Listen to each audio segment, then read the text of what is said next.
Abdominal abscesses and gastrointestinal fistulas. Gregory DePrisco, Scott Selinski, Cedric W. Spack. 29. Bacteriology. The microbiology of IAA depends on the stage of presentation, as well as the host in which the infection has occurred. Animal studies have shown that the composition of an intra-abdominal infection changes over time. In classic studies by Onderdonk et al., Escherichia coli was shown to initially predominate in a rat model of abdominal sepsis. 17. As peritonitis developed, many animals developed E. coli bacteremia and died. Of those animals who survived, IAAs developed with Bacteroides fragilis as the predominant microbe. Thus, there is a fluid interplay between the bacterial species responsible for abdominal infection. Formation of an IAA can be viewed as beneficial because it contains infection and prevents fatal sepsis and death. Bacteroides species are important microbes in the formation of IAA, so they have been studied extensively to better understand the process of abscess formation. B. fragilis is known to have 8 forms of capsular polysaccharides, 18 some of which have a zwitterionic structure. Polysaccharide A, PSA, of B. fragilis can stimulate either a pro-inflammatory or anti-inflammatory response in the digestive tract, dependent upon their location. 19,20 This has been termed a love-hate relationship. 19 or the yin-yang of bacterial polysaccharides. 20 On one side, PSA from B. fragilis appears to have a vital role in induction of normal T-cell mediated immunity arising from normal commensal bacterial colonization in the gut, whereas on the other side, PSA introduced into the peritoneal cavity, in conjunction with lymphatic obstruction, induces abscess formation.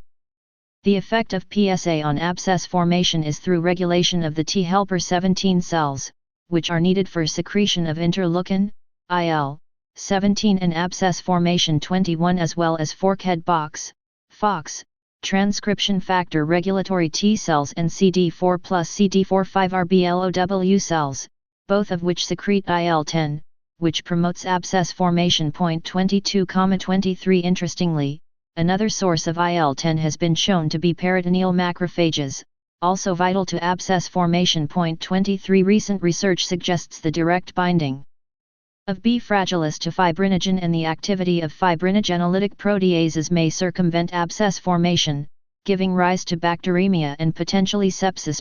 24 It is apparent there are extremely complex interactions that occur between bacteria and cells of the immune system to promote or prevent spread of bacteria. Indeed, the theory has been put forth by numerous authors that abscess formation may be considered a form of bacteria apoptosis, a means whereby extra-intestinal commensals are sacrificed to circumvent sepsis and prevent death of the host organism, thereby ensuring the continued growth of the larger intra-intestinal bacterial cohort. Classic studies have shown that the polymicrobial nature of the abdominal infection may in fact be from synergy between the various bacterial subspecies. Facultative anaerobic organisms such as E. coli can provide the ideal anaerobic environment for B. fragilis to multiply. 25 Consequently, the increased number of anaerobic organisms such as B. fragilis will make it more difficult for host defenses to engage against the E. coli, because local effects will reduce efficacy of phagocytosis.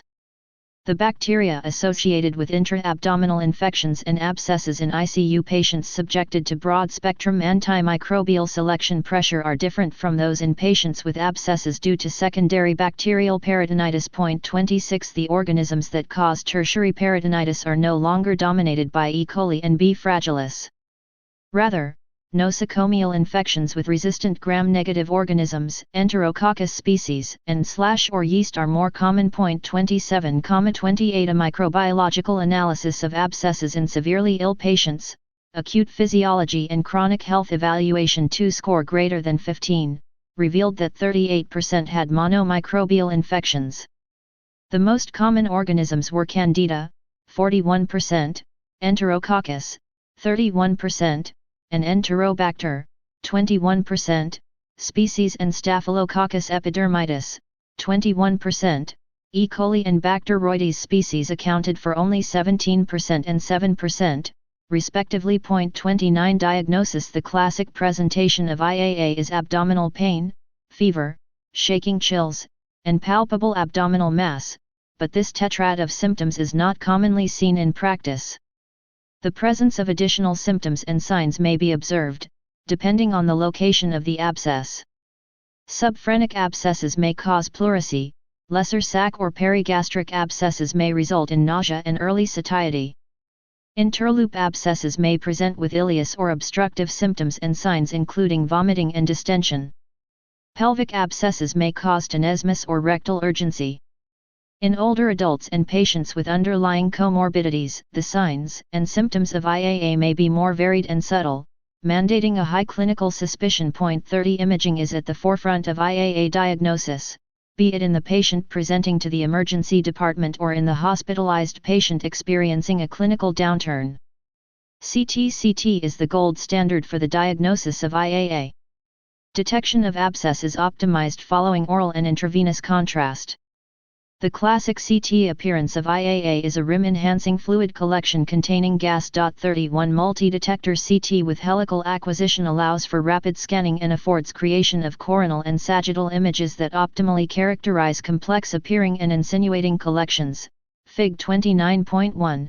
32 CT exams following proper protocols afford diagnosis of associated bowel obstruction, pylophlebitis, and may suggest or confirm the presence of a fistula. 33 Fig 29.1a, axial CT image shows a large rim-enhancing structure containing an air fluid level in the right lower quadrant, arrow, and a smaller similar structure in the left lower quadrant, arrowheads.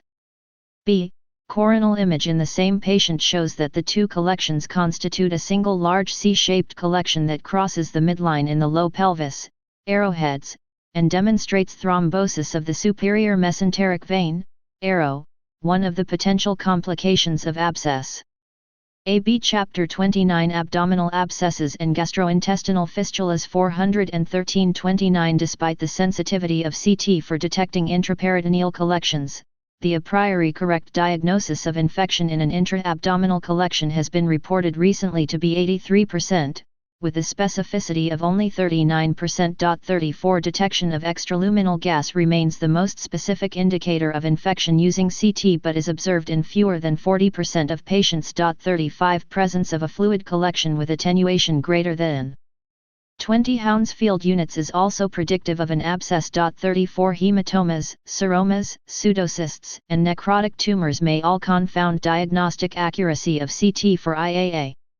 Thus, fluid aspiration followed by gram stain and culture of the aspirate remain requisite for definitive diagnosis of abscess.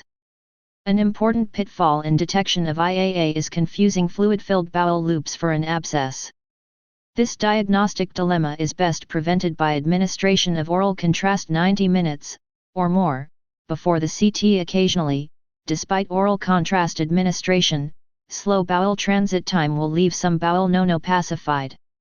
These cases require a longer delay and repeat scanning to allow more time for oral contrast migration distally. Fig 29.2.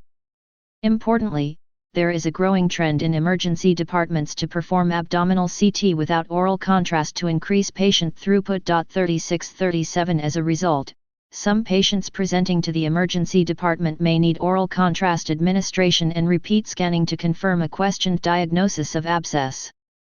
US is a commonly used screening exam that is readily available, rapid, and does not expose the patient to radiation, making it especially useful in young and gravid patients. The appearance of an abscess may vary from a relatively simple anechoic fluid collection to a more complex fluid with heterogeneous echogenicity, a reflection of the amount of debris and gas present. Fig 29.3. 38 US is an excellent modality for evaluation of suspected solid abdominal visceral IAA and for pelvic collections. Fluid in the urinary bladder serves as an ultrasonographic window for localization of IAA. Transvaginal imaging affords US detection of most pelvic abscesses. Gas prevents US beam penetration, and gas-containing bowel in the mid-abdomen hampers abscess detection, with detection rates of 43% in a recent report. 39 Furthermore, surgical wounds, dressings, and drains may preclude or limit the use of US in the postoperative period. These limitations are to some degree offset by the portability of the machine, allowing US to be performed at bedside in critically ill patients for whom transport to the radiology department is unsafe. MRI improvement in MRI protocols and scanners in conjunction with increasing awareness of the radiation dose associated with CT have resulted in increased utilization of MRI for acute and subacute indications. The use of MRI initially was spawned by advances in MRI that allow for the accurate diagnosis of appendicitis in pregnancy. 40 Now, MRI is more commonly being performed in patients presenting to the emergency department with acute intra-abdominal pain. 41,42 Moreover, a recent multi-center study demonstrated that in experienced hands, MRI compares favorably with CT in the diagnosis of appendicitis, which will likely increase the role for MRI use in these patients. 43 One advance that has become standard in the evaluation of Crohn's disease is magnetic resonance enterography. 44 This technique combines intravenous administration of a gadolinium-based contrast agent with high-resolution coronal MRI to detect abnormalities in the bowel wall, a common finding in Crohn's disease. On contrast-enhanced MRI enterography, abscesses are extraluminal, rim-enhancing collections with heterogeneous signal elevation on fluid-sensitive sequences, Fig 29.4. 44,45 Diffusion-weighted imaging may increase the ability to discriminate abscesses from cysts. 46 Barriers to mainstream use of MRI in the diagnosis of IAA are limited to the availability of MRI in the acute setting, radiologist/clinician comfort with CT, and time and cost of the exam compared with CT. 41 Radiographic studies. Radiographs may demonstrate large abscesses that have significant mass effect. Supine and upright films may reveal an air fluid level in a large abscess cavity, localized ileus, or bowel obstruction that may support the diagnosis. Overall, however, radiographs are A*B. Fig 29.2a. Axial CT image shows an apparently rim-enhancing structure containing gas, in the deep pelvis adjacent to tethered bowel loops in a patient with prior pelvic irradiation. The structure could represent an abscess or a dilated loop of small bowel. The presacral inflammation, arrows, is related to radiation change. B. CT image obtained 2 hours later shows ingested oral contrast in this structure, arrows, confirming that this is a bowel loop rather than an abscess. Fig 29.3 Abdominal US of a typical abscess, arrowheads, demonstrating central decreased echogenicity, thickened wall, and debris arising anterior to the descending colon, arrow, in a patient with diverticulosis, compatible with a diverticular abscess. 414 Part 4 Topics involving multiple organs insensitive to the detection of the majority of IAA, and sizable abscesses may be overlooked. CT is far superior to radiography in sensitivity, specificity, and accuracy of diagnosing acute non-traumatic abdominal pathology, with rates of 96%, 95%, and 96% for CT versus 30%, 88%, and 56% for radiography, respectively. 47 Nuclear medicine studies. Nuclear medicine studies that can be used to diagnose IAA include the gallium scan, labeled leukocyte scan, and PET/CT scan, among others. 48 Historically, the gallium scan has been used most frequently for diagnosis of IAA, but normal uptake in bowel and tumors may give rise to false positive results. Radio-labeled leukocyte scans afford whole-body imaging with high sensitivity and specificity. Still, these scans have drawbacks.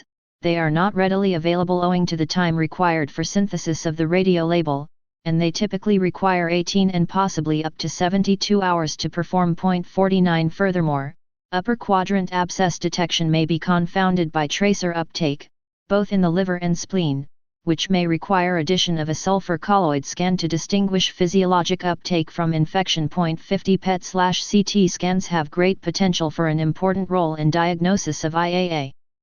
Cells involved in the inflammatory process take up great quantities of glucose, making the use of 18-FFDG PET scans extremely useful. 18-FFDG uptake, combined with the CT component of the scan, allows for accurate anatomic localization of abnormalities, a problem that has long plagued nuclear medicine studies. In the persistently bacteremic patient, Whole body images obtained using PET/CT may uncover unsuspected IAA.51. PET/CT is the test of choice in the setting of fever of unknown origin.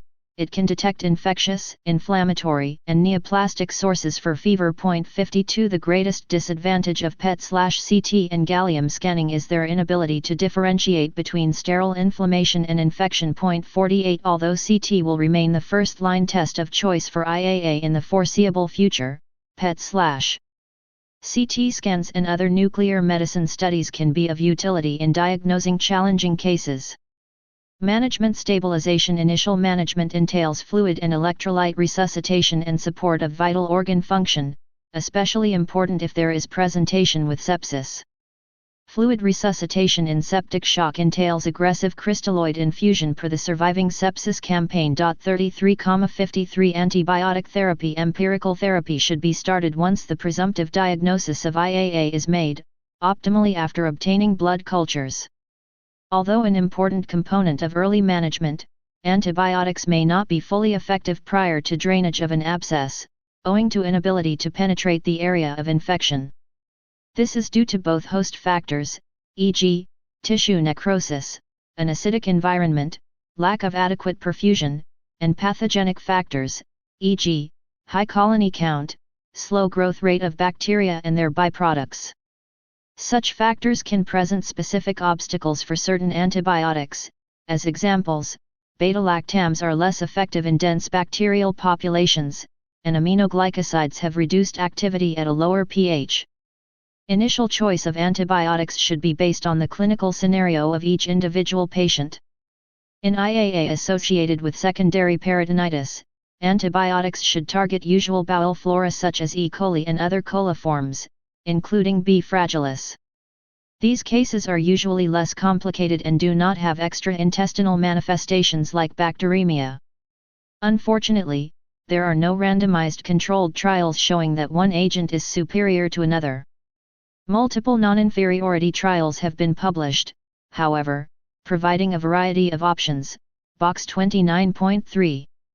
Antibiotic selection will follow patient factors such as renal function and prior allergies. Hospital antibiograms are also helpful. For example, some institutions have high rates of E. coli resistance to fluoroquinolones. Guidelines issued by the Infectious Diseases Society of America and Surgical Infection Society recommend that single agents, e.g., beta-lactams with beta-lactamase inhibitors, carbapenems, the second-generation cephalosporin cefoxitin, the fluoroquinolone moxifloxacin, the glycylcycline tigecycline, are considered appropriate for mild to moderate disease. See box 29.3. 0.26 gram stain and cultures can be useful, but the updated guidelines point out that there have been no studies to validate this. Practice. Combination choices can also be selected by the clinician. Most experts recommend reserving antipseudomonal coverage for those cases with a more severe illness or with high-risk comorbid conditions. Important points to consider in the selection of empirical antibiotics come from more recent published reports. Certain pathogens are less likely to play a role in those patients that present Fig 29.4 coronal MRI with gadolinium contrast of a patient with Crohn's disease showing a small rhyme-enhancing collection, arrowheads, interposed between several loops of inflamed bowel, arrows, compatible with an interloop abscess. Interloop abscesses are not amenable to percutaneous drain placement. Matted inflamed loops of small bowel small rim enhancing abscess demarcated with arrowheads. Chapter 29 Abdominal abscesses and gastrointestinal fistulas 415-29 with community-associated abdominal abscesses. Methicillin-resistant Staphylococcus aureus, MRSA, is unusual in these cases, so vancomycin or other anti-MRSA antibiotics are not usually recommended at the time of initial presentation. Enterococci are not usually pathogenic at this stage of infection, so antibiotic choices do not typically require good enterococcal coverage. 26 The traditional practice of adding an aminoglycoside or clindamycin can no longer be routinely recommended. More recent studies have shown that aminoglycosides are associated with higher rates of nephrotoxicity without additional benefit. 54 And that rates of resistance to clindamycin, especially with B. fragilis, have been on the increase in the Past decade. Fordtran has been shown to have diminished efficacy against anaerobes such as B. fragilis, and ampicillin/sulbactam is no longer routinely recommended owing to increasing rates of E. coli resistance to ampicillin.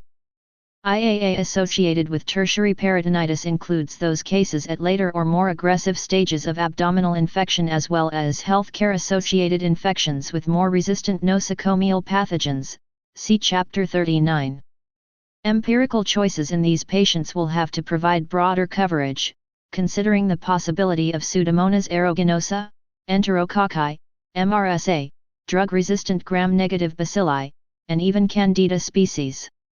Anti-pseudomonal beta-lactams, carbapenems, or combination therapy with an anti-pseudomonal cephalosporin or anti-pseudomonal quinolone added to metronidazole are considered equally good choices.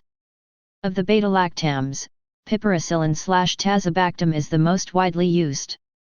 Carbapenems can be imipenem celastin, doropenem, or meropenem, however, ertapenem has no anti-pseudomonal activity. Cefepime and ceftazidime are both active against Pseudomonas species, but anaerobic coverage should be added with metronidazole. Ciprofloxacin or levofloxacin can be used with metronidazole in patient populations where quinolone resistance is uncommon, defined as 10% of hospital isolates on an antibiogram. As selection pressure from prior antibiotics alters the flora of IAA in tertiary peritonitis, microbiology from the abscess may be helpful to guide antibiotic choice. 26 For Enterococci, older surgical literature indicated coverage of these organisms was unnecessary, but it is now known that these species can develop a pathogenic role. 26 Piperacillin/tazobactam and vancomycin both have activity against Enterococcus faecalis and Enterococcus faecium in community-associated cases. Penicillin resistance has been on the increase, however, and at times only vancomycin will be effective. To date, vancomycin-resistant enterococci have not been typically found in series describing intra-abdominal infections, except for liver transplant cases where vancomycin-resistant enterococci have been a pernicious problem. 55 MRSA has not commonly been described in IAA. Vancomycin remains the antibiotic of choice for MRSA.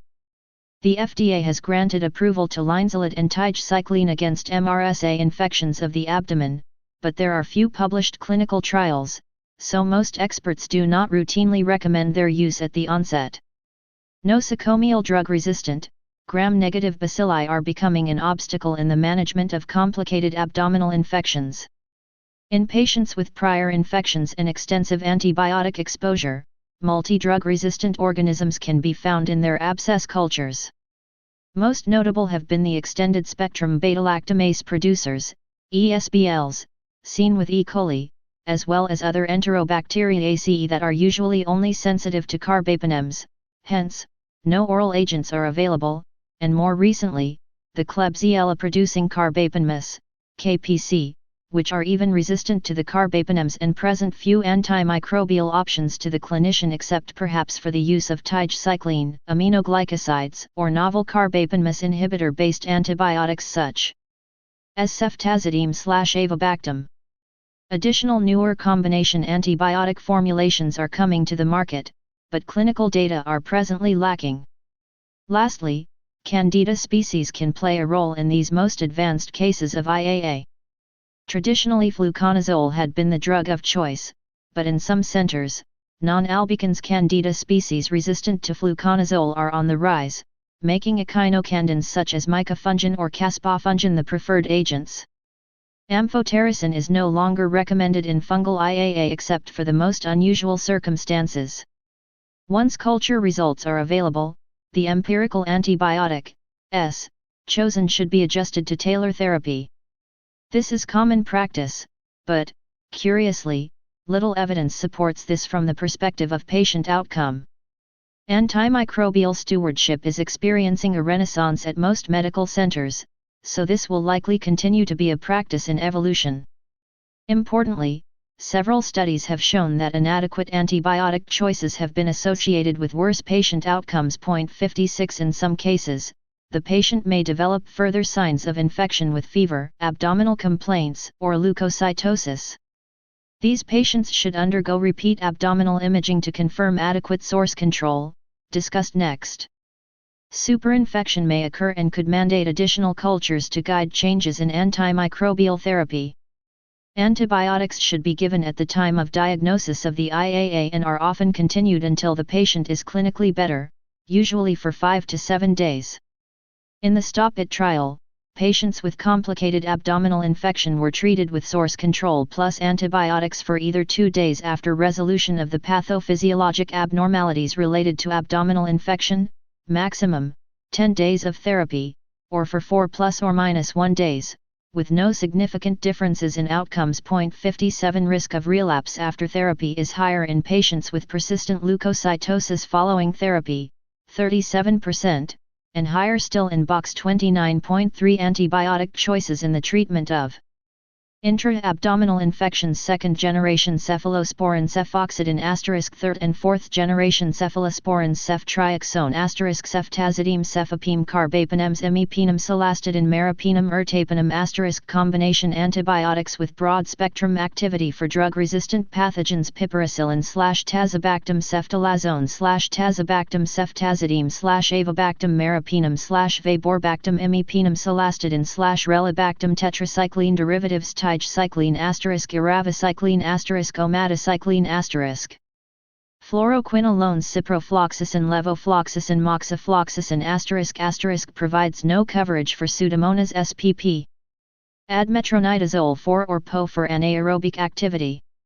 416 Part 4 Topics involving multiple organs. Patients with leukocytosis and fever, 57%, 58 in patients who have poor intestinal absorption, persistent ileus, large draining abscess, and poor nutritional status, there are fewer data to guide clinical choices. With the greater variety of microbiological resistance and unusual pathogens now encountered, some centers have relied more on outpatient intravenous antibiotics to achieve cures in those patients with multiple risk factors.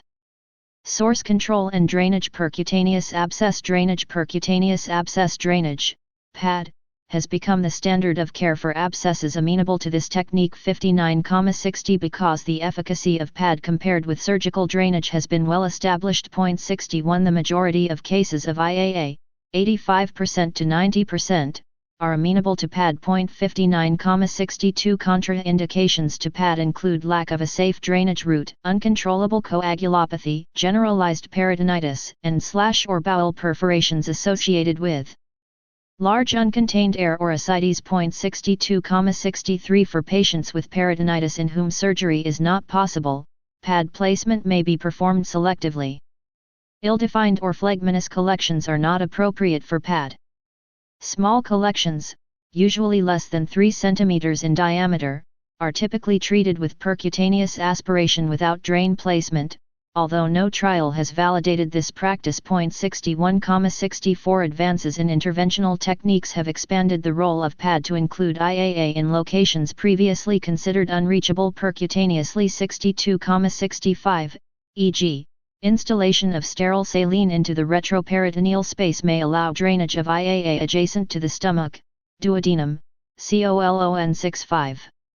If the clinical scenario mandates, the liver or stomach may be traversed with a small bore PAD catheter, but large and small intestine should not be violated with a catheter. Thus, intramesenteric or interloop abscesses that may arise from Crohn's disease or other conditions may prohibit use of PAD. See Fig 29.4.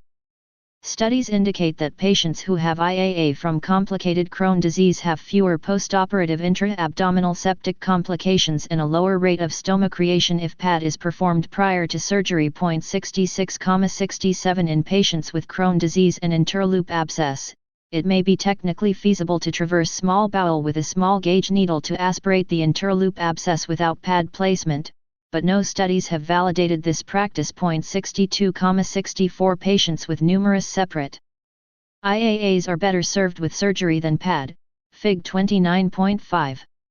Even though it is technically feasible to place any number of PADs in patients with numerous contemporaneous IAAs, patient discomfort and complexity of drain management prohibit this practice. Lastly, symptomatic collections associated with vascular grafts or surgical mesh, among other causes, should only have pad after establishing the presence of infection. Pad of sterile collections can lead to infection. 62 Technical factors to consider for pad use include the size and location of the collection. Physicians may use US, CT, or fluoroscopy for guidance, depending upon abscess location and their preference. CT usually offers the most comprehensive evaluation of viscera, blood vessels, and nerves in relation to the abscess being drained, but US is faster and well suited to draining superficial abdominal collections. The primary limitation of US is the possibility of traversing intervening bowel. However, transrectal and transvaginal US may be utilized for deep pelvic collections. If multiloculated IAA is encountered at diagnosis or if a post-pad imaging check reveals evidence of undrained septate components, thrombolytics may be instilled to achieve drainage, with success rates as high as 96%. 68 After a safe percutaneous route is identified, the cavity is accessed using a trocar method or a needle and guide wire method, Fig 29.6. The tract is dilated to a diameter approximating that of the planned catheter, and the catheter is advanced into the cavity. An initial 8 or 10 FR catheter size is likely adequate, although upsizing and exchanges are frequently needed. 69 Once the catheter is placed, its position should be confirmed by repeat imaging. Fig 29.5 Coronal CT image showing numerous rim-enhancing collections, arrows, in the abdomen and pelvis in a liver transplant recipient. Left subphrenic, perisplenic, lesser sac, interloop, left paracolic, and pelvic abscesses are seen. Cases such as this are best managed surgically. Left subphrenic compressed stomach, perisplenic, lesser sac, interloop, left paracolic, pelvic. Chapter 29 Abdominal abscesses and gastrointestinal fistulas. 417-29 To ensure that all catheter side holes are within the abscess, the cavity is usually aspirated dry, followed by flushing with sterile saline solution to clear any residual debris. The catheter is then placed to suction or gravity drainage and secured to the skin. A sample of the fluid is generally sent to the laboratory for gram stain and culture. Following placement, the catheter is flushed daily with sterile saline solution to maintain patency. Catheter output and character of the output should be documented daily. Clinical status should be monitored for adequate response by assessing body temperature and blood leukocyte counts. Pad endpoints and decisions to obtain follow-up imaging studies depend on the clinical response, amount, and nature of catheter drainage, and presence of suspected enteric communications. If the clinical response has been satisfactory and the catheter drainage has diminished to less than 20 ml/day, the catheter can be safely removed. If clinical response is inadequate, repeat imaging is warranted. Persistently high catheter output raises suspicion of a fistula. A catheter imaging study, performed by instilling water-soluble contrast medium through the catheter under fluoroscopy, is the best method to assess for the presence of a fistula, Fig 29.7. If a fistula is located, the catheter can be repositioned adjacent to the opening into the bowel for better control of bowel effluent. Poor clinical responses to pad can also be caused by catheter dislodgement from the major abscess cavity, undrained loculations, multiple abscesses, or formation of new abscesses. Repeat CT can evaluate these possible causes and guide additional percutaneous interventions when appropriate. Thick debris may occlude the catheter and inhibit daily flushing. In this case, a larger catheter can be exchanged for the catheter currently in use. 69 The success rate for pad varies depending on the underlying etiology of the IAA and patient comorbidities. Success rates 64% to 90% or better may be seen in the setting of perforated appendicitis and postoperative IAA, challenging prior assertions that postoperative IAA drainage is more often successful than non-postoperative IAA drainage. 74 Factors associated with a high rate of successful pad drainage in postoperative IAA are the presence of a single abscess, low-grade abscess, lack of residual collection, and development of the abscess within 8 days after surgery. 71, 73, 74 In the setting of Crohn's disease, success rates of about 80% have been described for IAA.71. The complication rate of PAD ranges from 4% to 15%. 61,75-77 complications include sepsis, organ injury, hemorrhage, pneumothorax, peritonitis, emphysema, and pain. IAA recurrence rates range from 1% to 9%. 61,76,78,79 Even when an abscess recurs, repeat secondary PAD should be considered and can be curative. Success rates up to 91% for secondary PAD have been achieved in recurrent abscesses, although the mean duration of drainage necessary to achieve success is significantly longer with the secondary procedure. 78 Drainage of specific types of abscesses. Subphrenic abscesses can be drained percutaneously so long as there is careful attention to technique. Avoidance of the pleural space is optimal to prevent pneumothorax and seeding of infection to the chest. The pleural space typically extends to the level of the 8th thoracic vertebra, T8, anteriorly, T10 laterally, and T12 posteriorly. These guidelines can be used to prevent penetration of the pleural space. Some subphrenic fluid collections may not allow an extrapleural approach, in which case risks of surgical drainage should be weighed against the increased risk of pneumothorax and emphysema posed by a transpleural PAD procedure. 80 Endoscopic drainage of subphrenic abscesses has also been reported, which can mitigate the risk of pneumothorax and emphysema. 81 Pelvic abscesses. If anterior access to pelvic abscesses is limited by intervening bowel, bladder, uterus, and/or vascular structures, a posterior transgluteal approach through the sciatic notch with the patient in prone position may be used to drain deep pelvic fluid collections. See Fig 29.6. 82 Care must be taken to avoid the gluteal vasculature and sciatic nerve. US-guided transvaginal and transrectal drainage. Fig 29.6 Prone CT image demonstrating a pelvic abscess accessed with a needle via a transgluteal approach through the sciatic notch, yielding purulent material. A drain was subsequently placed. Fig 29.7a, spot fluoroscopic image in a patient with a right lower quadrant abscess containing a percutaneous drain, arrow. Note an intrauterine contraceptive device, IUD, in the pelvis, arrowheads. B. Same patient after instilling contrast into the drainage catheter showing contrast filling the abscess cavity, which communicates with the fallopian tube, arrowheads, indicating a fistula, with contrast filling the uterine cavity around the IUD, arrows. A abscess cavity. B 418 Part 4 Topics involving multiple organs. Techniques have been increasingly used for drainage of deep pelvic abscesses that are inaccessible through other routes. A comparison of transrectal and transvaginal techniques demonstrated better patient tolerance of the transrectal drainage route.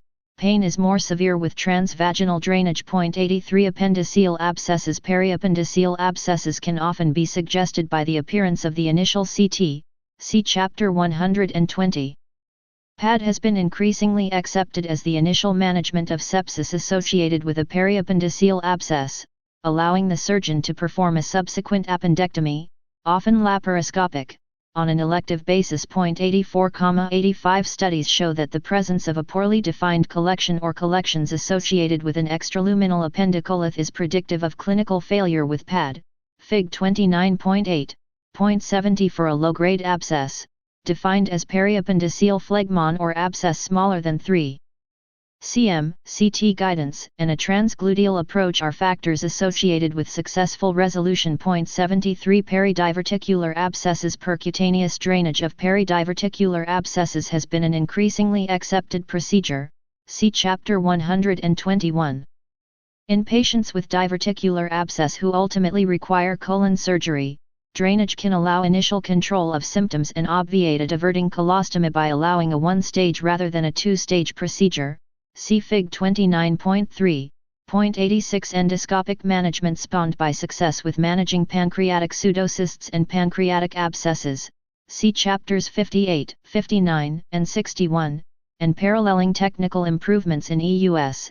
Endoscopic guided drainage of IAA is an emerging paradigm. 81, 87, 88 Although no large randomized controlled trials have validated this approach, case series have shown favorable results with transgastric and transcolonic drainage of IAA, allowing access to subphrenic, perihepatic, lesser sac, pericolonic, and pelvic collections. 81, 88, 89 Drainage of IAA is precluded by this method if the abscess cavity is more than 20 mm from the transducer, if there are intervening vessels or intervening ascites. 89 If review of cross-sectional imaging, CT, MRI, and US, reveals a collection amenable to drainage, the cavity is localized with EUS and cannulated with a 19-gauge EUS FNA needle. A stiff guide wire is placed into the collection. The wall of the abscess is punctured with an over-the-wire needle knife catheter or via cannulation with an ERCP cannula. The tract is then dilated, and double pigtail plastic stents, 7 to 10 fr, are placed. A sample of the IAA is sent for gram stain and culture. Follow-up CT is performed 2 to 3 days after the procedure. If the abscess has decreased significantly in size and the patient has clinically improved, the stents may be removed prior to patient discharge.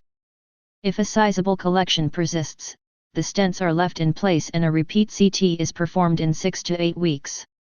If the abscess remains, additional stent deployment, PAD, or surgical management may be undertaken. 88 Stent migration has been reported in a minority of available case reports. 89 Case series suggest that endoscopic drainage of postoperative fluid collections is comparable to percutaneous drainage in success rate and complications. 90 Surgical management of IAA is indicated in the setting of generalized peritonitis, uncontained GI perforation, in patients without a safe PAD or endoscopic drainage option, or in patients who have failed PAD or endoscopic drainage.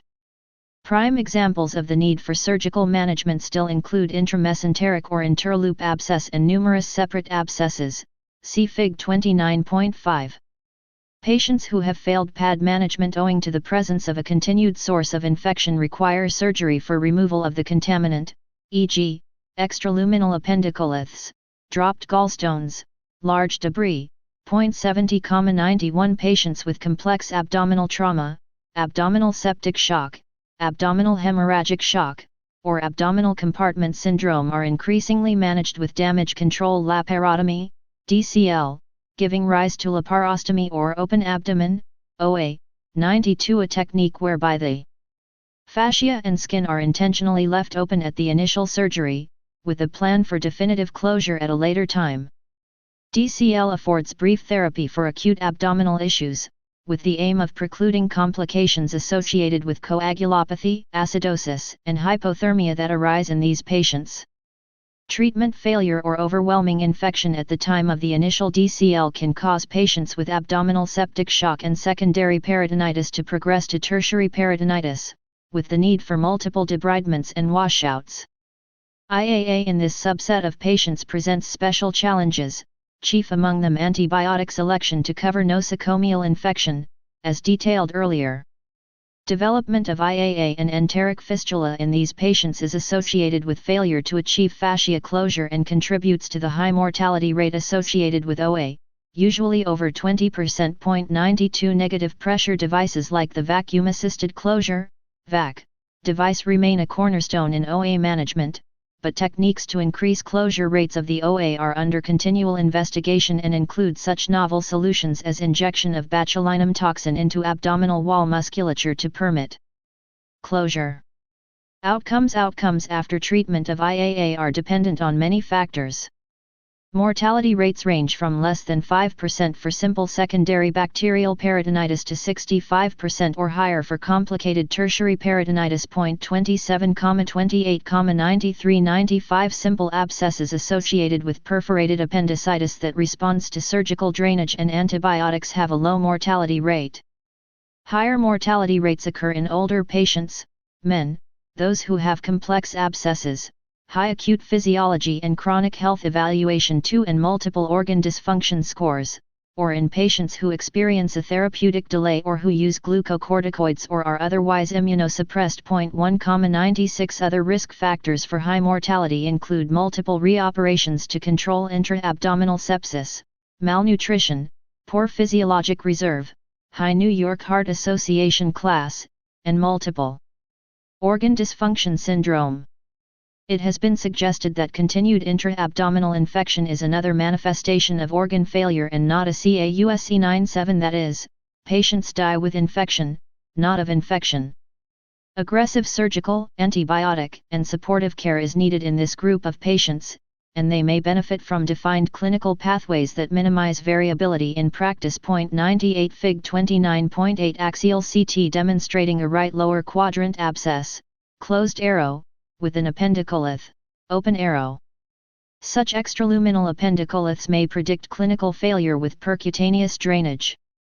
Chapter 29 Abdominal Abscesses and Gastrointestinal Fistulas 419-29 Gastrointestinal fistulas. A fistula is any abnormal anatomic connection between two epithelialized surfaces, a definition that includes many clinical entities. Fistulas arising in the abdomen can originate from any epithelialized surface of a hollow viscous or drainage duct in the GI or genitourinary tract, liver, or pancreas. Classification. In general, fistulas are classified by their anatomy and physiology. Anatomic classifications are based on the fistula's origin and drainage point. Inherent in this anatomic classification system is whether the fistula is internal or external. Internal fistulas drain between two epithelial surfaces, whereas external fistulas drain to the outside surface of the body. Physiologic or volume classifications are based on the output of a fistula in a 24-hour period, and they are generally divided into high or low output, box 29.4. Both fistula classifications are often used clinically when describing a fistulous tract, e.g., a high-output gastrocutaneous fistula. A special case is the enteroatmospheric fistula, defined as a fistula between a hollow viscous and the atmosphere, discussed later. This chapter largely focuses on enterocutaneous fistulas. For specific discussions of biliary and pancreatic fistulas, see chapters 58, 59, 61, and 70.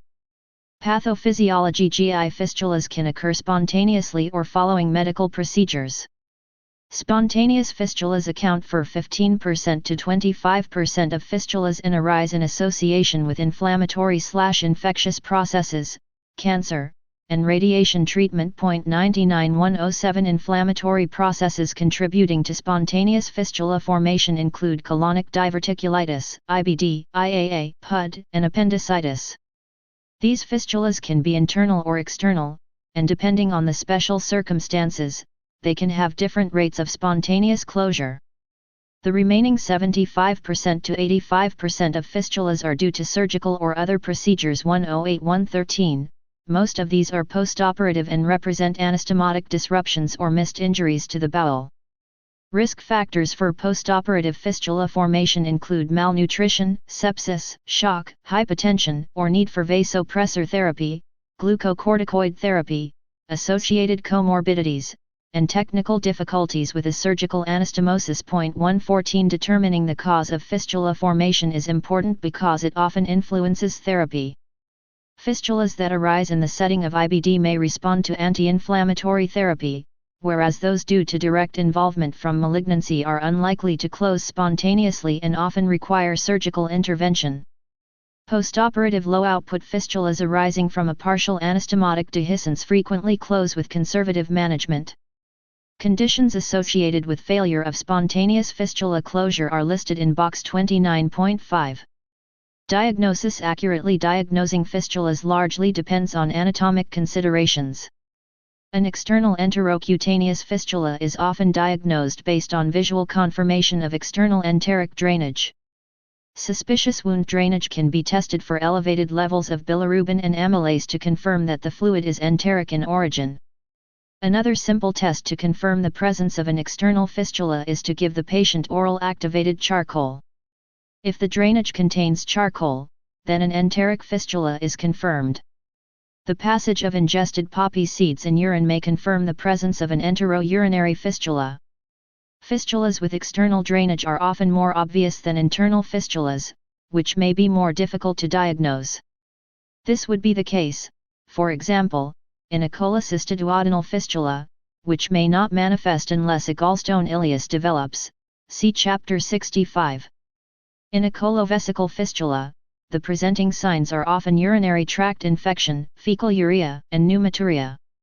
Occasionally, especially in the setting of associated infection, it may be more difficult to confirm the presence of a fistula on physical exam. In cases where there is suspicion of a fistula, stabilization of the patient is paramount, after which radiographic studies are often helpful in establishing the diagnosis of a fistula, determining the cause and source of the fistula, and confirming adequate drainage and defining the tract. This information is then used in formulating an appropriate treatment plan. These studies can include fluoroscopy after administration of oral or rectal contrast medium, depending on the site of suspicion. Internal fistulas can be diagnosed when injecting contrast medium into one hollow viscus, e.g., urinary bladder, results in opacification of another viscus, e.g., rectosigmoid Fig 29.9. Alternatively, contrast can be injected retrograde into the drainage site, fistulography, and followed to its site of origin, Fig 29.10, also see Fig 29.7. CT with contrast or MRI, especially when performed with an enterography protocol, may reveal a fistula tract, Fig 29.11. Such cross-sectional imaging protocols have the added advantage of determining whether any undrained collections are present. Lastly, endoscopy may be useful to visualize the luminal origin of the fistula. Management stabilization. Initial management of GI fistulas is directed to stabilizing the patient, controlling sepsis, and management of fluid and electrolyte derangements. This can be a daunting task if the patient presents with severe sepsis or if the fistula has a high output, greater than 500 ml/day, see box 29.4. Output greater than 1000 ml/day is not uncommon if the fistula originates in the proximal small bowel. To prevent intravascular volume depletion and electrolyte imbalance, fluid and electrolyte replacement must be a priority and should be addressed before more detailed diagnostic studies of the fistula are undertaken. Administration of replacement fluids should take into account the volume and electrolyte content lost through the fistula. In general, fistula output is isosmotic and rich in potassium. Initially, fistula output should be replaced milliliter for milliliter with a balanced salt solution that contains added potassium. If difficulties are encountered when managing electrolyte imbalances, a sample of fistula fluid can be sent to the laboratory for electrolyte determination, and subsequent electrolyte replacement can then be formulated on the basis of laboratory results. Box 29.4 Classification of fistulas. Anatomic. Internal, e.g., ileocolic, colovesical, external, e.g., enterocutaneous, physiologic. High output, greater than 500 ml/day, low output, 200 ml/day, box 29.5 Conditions associated with non-healing spontaneous GI fistulas. Foreign body within the fistula tract, see Chapter 28, Radiation enteritis involving the affected bowel, see Chapter 41. Infection or inflammation at the fistula. Origin. Epithelialization of the fistula tract. Neoplasm at the fistula. Origin. Distal obstruction of intestine. 420 Part 4 Topics involving multiple organs. Fig 29.9 Abdominal films showing a rectovesical fistula in a patient with Crohn's disease, pneumaturia, and urinary tract infection. A. Catheter in the bladder, with contrast beginning to fill the bowel. B. Contrast has filled the sigmoid colon and rectum through the fistulous tract. Courtesy Dr. Mark Feldman, Dallas, TX. AB Fig 29.10a, fluoroscopic image of a patient with Crohn's disease with two draining abdominal wounds in whom guide wires have been placed within each tract, one within the transverse colon, large arrow, and the other within a loop of jejunum, small arrow. Note an additional thin enterocolonic fistula connecting the jejunum and transverse colon, arrowheads. B. Same patient after placement of drainage catheters into the transverse colonic, large arrow, and jejunal, small arrow, components of this complex fistula. Fig 29.11 Axial MRI after gadolinium contrast of a patient with Crohn's disease, showing matted loops of small bowel, circle, in a tethered stellate configuration typical of enteroenteric fistulas, arrow. Several hyper-enhancing small bowel loops with stellate configuration representing enteroenteric fistulas. Chapter 29 Abdominal abscesses and gastrointestinal fistulas. 421 Establishment of adequate drainage. 29 A cornerstone of the early management strategy in the treatment of enterocutaneous fistulas is establishing adequate drainage.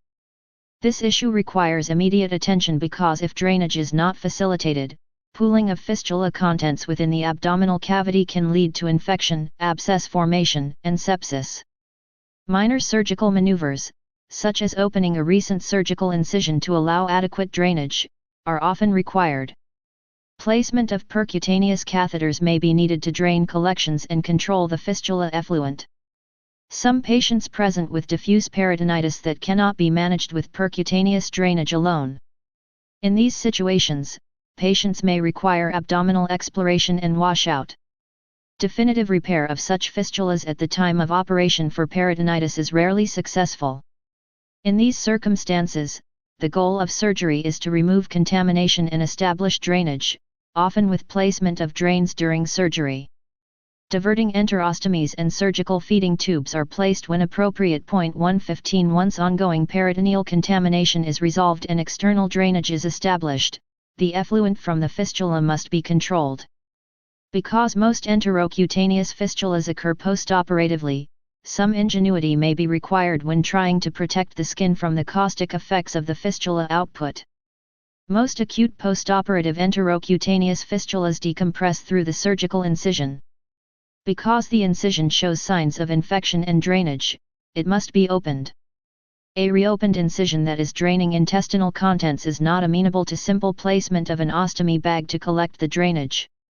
There are multiple options for containment, but an experienced enterostomal therapist should be consulted when dealing with this difficult problem. 116 A recent adjunct in the management of enterocutaneous fistulas has been local wound care with the VAC system described earlier.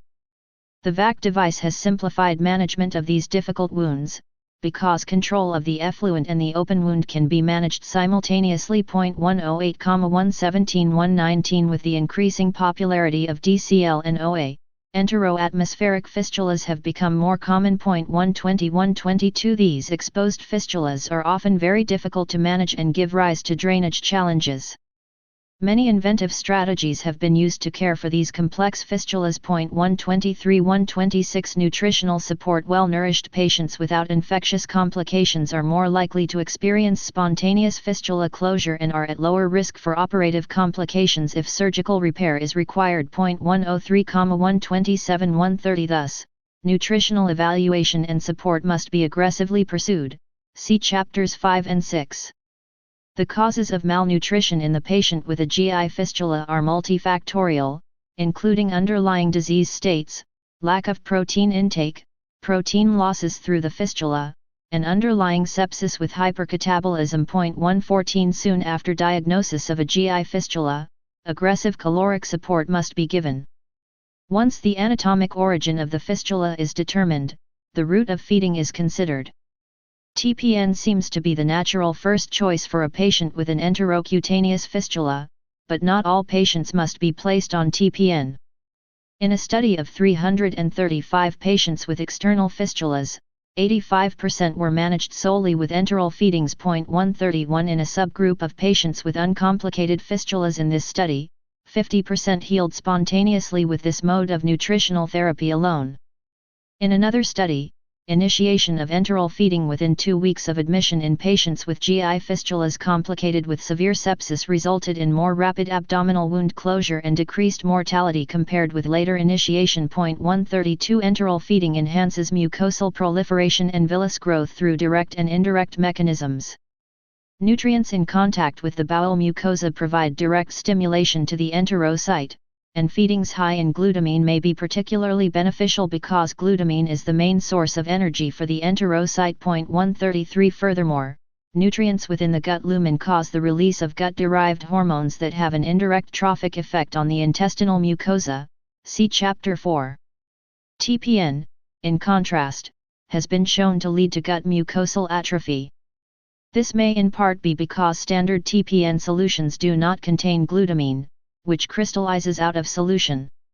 In a small study of patients on TPN, Spontaneous resolution of fistula drainage was more likely in patients supplemented with oral glutamine. 134 Despite recent advances in enteral feeding of patients with GI fistulas, TPN remains the mainstay of nutritional support for most patients because they are unable to absorb sufficient calories enterally. 135 Consequently, aggressive nutritional support is vital to improving outcomes in patients with GI fistulas. 136 The decision to support the patient with a GI fistula with enteral nutrition or TPN is based on anatomic and physiologic considerations.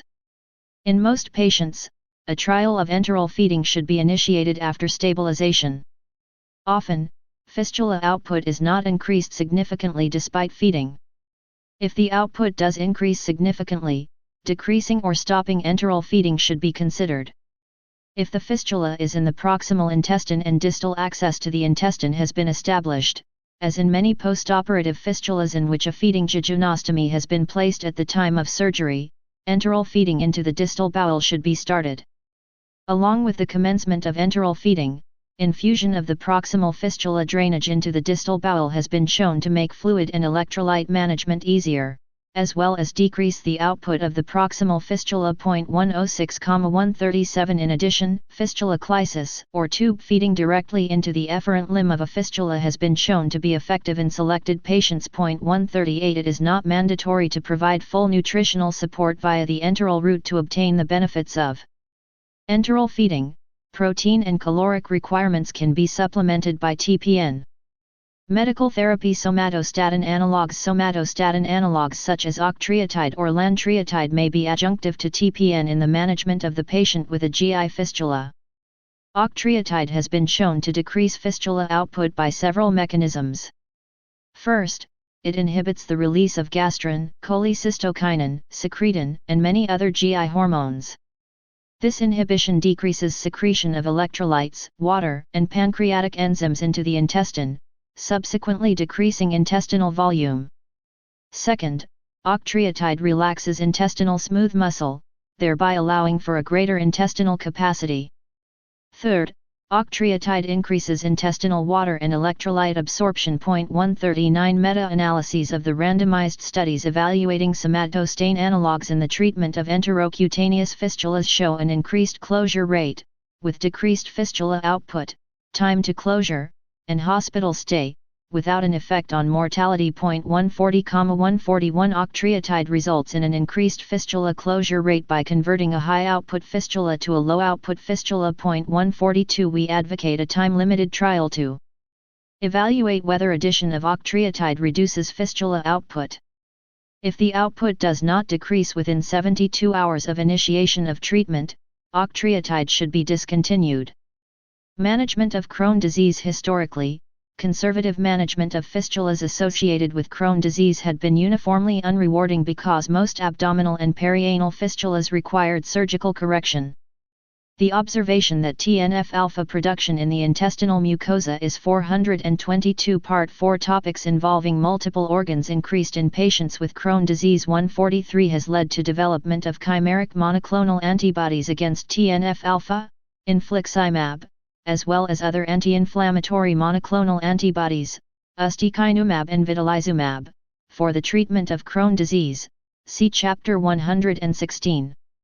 For the initial management of fistulas in Crohn's disease, a trial of an anti-TNF-alpha antibody regimen should be considered and has been supported by a Cochrane database review. 144 A number of small series advocate for the use of aggressive immunosuppression of fistulizing Crohn patients with methotrexate or tacrolimus when other non-operative therapy has failed. 145,146 The data for medical treatment of fistulizing Crohn disease are heavily weighted toward the treatment of perianal disease, with little data specifically for enterocutaneous fistulas.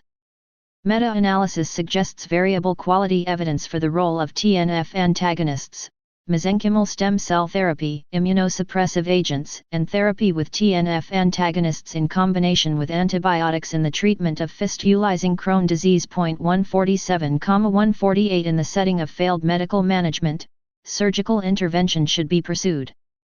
Non-surgical interventions in the management of refractory fistulas include the use of covered stents, clips, endoluminal vacuum, EVAC, therapy, endoscopic suturing, occlusive plugs, and fibrin glue placed endoscopically or percutaneously.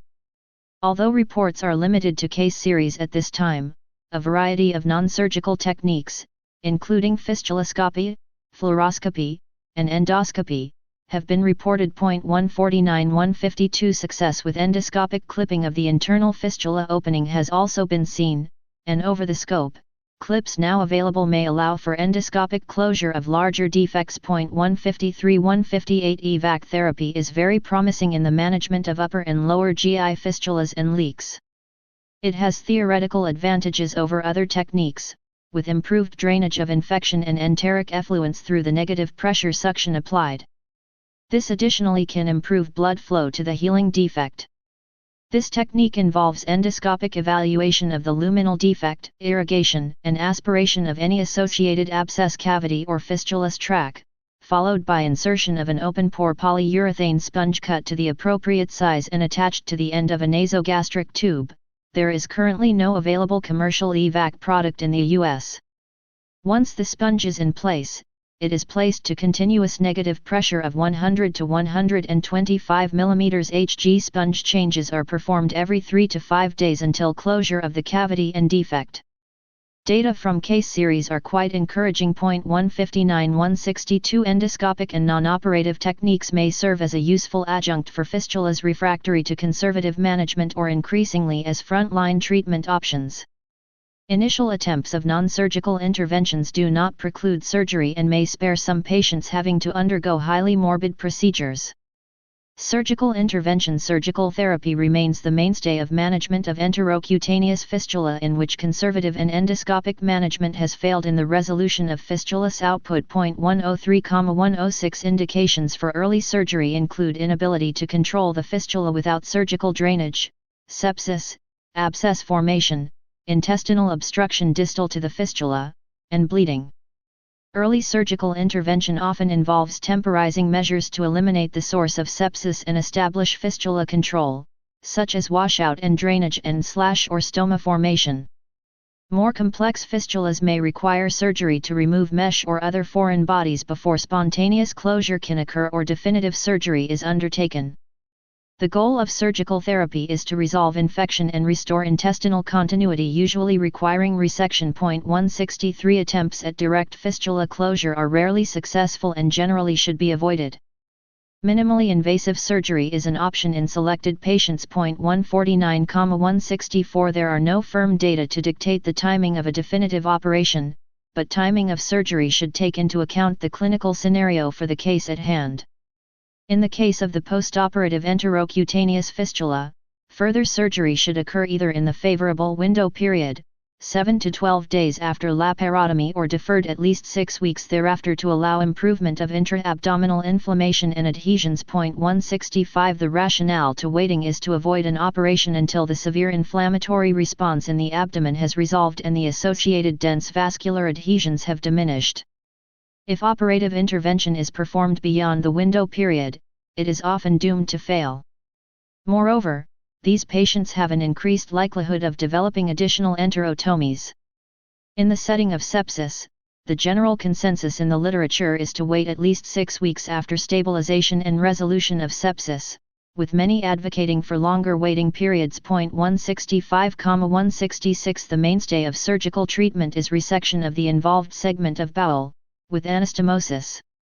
Different techniques have been used in the surgical treatment of fistulas, and some success has been seen with innovative techniques such as pedicle flaps. 167 Outcomes. Early morbidity and mortality in the management of external fistulas result from initial fluid and electrolyte derangements that go unchecked. However, the major cause of mortality in patients with GI fistulas is sepsis with multiple organ failure. The typical setting for septic complications is provided by complex fistulas for which there is inadequate or uncontrolled drainage. In this setting, pooling of enteric contents occurs within the abdominal cavity and acts as a nidus of infection. Therefore, as noted, aggressive attempts must be made to ensure that fistulous drainage is well controlled. The mortality rate from all causes in patients with fistulas ranges from Table 29.1 prognostic indicators of spontaneous fistula closure with non-operative management, favorable, unfavorable, surgical etiology, ileal, jejunal, non-surgical etiology, appendicitis, diverticulitis, IBD, cancer, radiation transferrin greater than 200 mg/dl, transferrin 200 mg/dl, no obstruction, bowel incontinuity, no infection, no inflamed intestine, distal obstruction, bowel discontinuity, adjacent infection, adjacent active inflammation, length greater than 2 cm, end fistula length 2 cm, lateral fistula, multiple fistulas, output 200 ml/24 hr, output greater than 200 ml/24 hr, no sepsis, balanced serum electrolytes, sepsis, electrolyte disturbances, initial referral to tertiary care center and subspecialty care, delay getting referral to tertiary care center and subspecialty care, adapted from Grybovskaja Rupi, Melton GB. Enterocutaneous fistula, proven strategies and updates. Clin-Rectal SURG 2016, 29:137.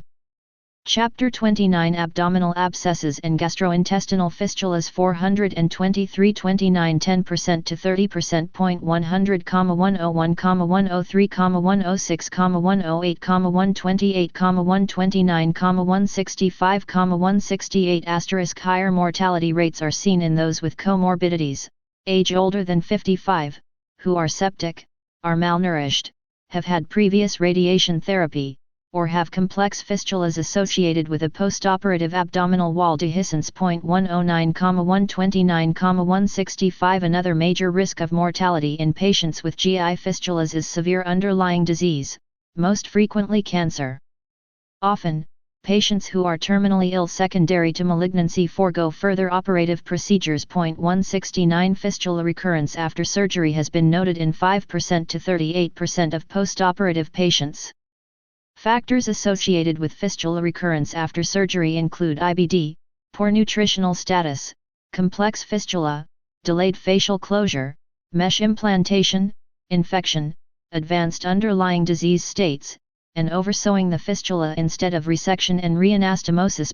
100, 102, 108, 128, 163, 165. It has been reported that patients with high output fistulas had a 4 times greater chance of recurrence than patients with low output fistulas. 167. In a univariate analysis, factors associated with the greatest chance of recurrence after surgery for fistula closure included high output enteroatmospheric fistula and/or a history of OA.